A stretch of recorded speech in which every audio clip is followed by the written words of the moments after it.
come in for Ollie KEBBLE. Meanwhile, in that Glasgow Warriors front row, that's a really good carry from Matt Fagerson. Glasgow know the stakes have been up now. Jones might just fancy his chances of making it all the way under the posts. Really good try from the Warriors full-back. Just a simple ball back inside, we might see it here. Oh no, a simple case of Dennis Buckley. It wasn't his man. He took the bait, came in and left a gaping hole. Execute the box kick, but not with the dominance that Rhys Webb has enjoyed. That one goes backwards and trying to skip away is Darcy Graham. Somehow he finds a gap. Well, he's such an elusive character. Graham in open space. But looking off the kick again. I think he's down. Probably wouldn't see it. I think he wouldn't see any open space today, but he has. Really elusive. He's on the body, not the ball. Let it go now. So upright and so strong in those situations. McInally busting through a couple of tackles. Lockman and Healy couldn't stop the hooker, and they might get in here from WP now.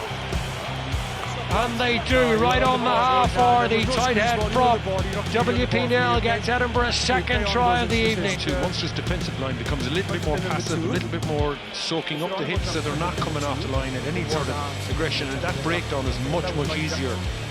Again, Munster will be disappointed that a tight head can make it from that distance. Eventually, Warriors get numbers there for Rob Harley. Just to slip by the side. Ollie KEBBLE. They're taking their time, they're being patient, and Ollie KEBBLE has got there.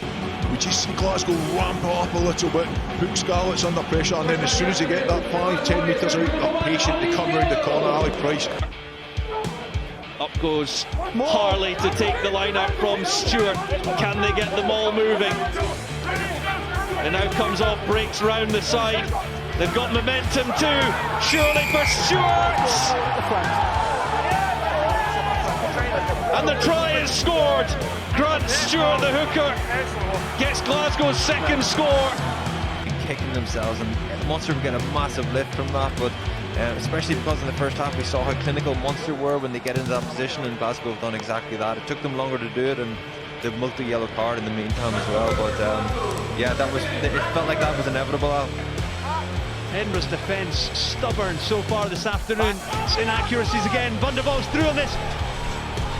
And Edinburgh, four of them lining up, and it's Magnus Bradbury who dives over to score for Edinburgh and extend their lead.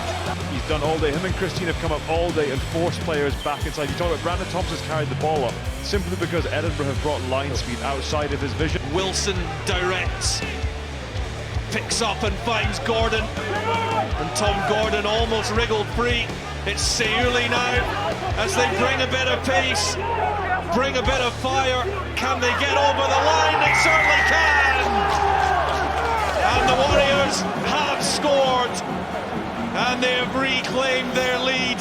Half a yard over the gain line, it makes such a difference to the next phase. Aki Seuli gets over the gain line. Matt Fagerson looks as if he might go back to the right-hand side. Glasgow Warriors backing their attacking prowess, and the line-out works well because Richie Gray has palmed that one back. Now they're in control here, and it's George Turner who splinters off the side of it.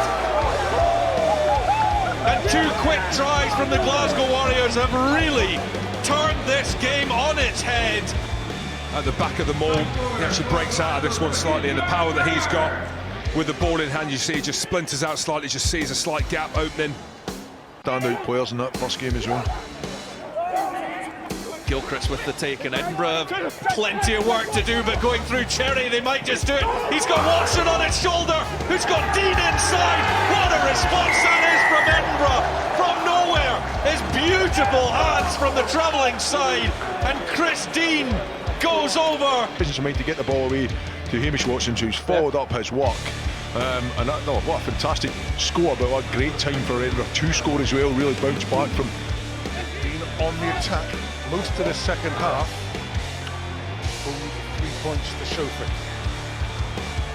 21! Steph Hughes with a little kick through, and on the wide outside is one of their star performers, Blake Thompson. who has been involved in everything the Scarlets have done well tonight. He hugged the touchline, got the bounce. He was always going to win it as soon as he got that bounce.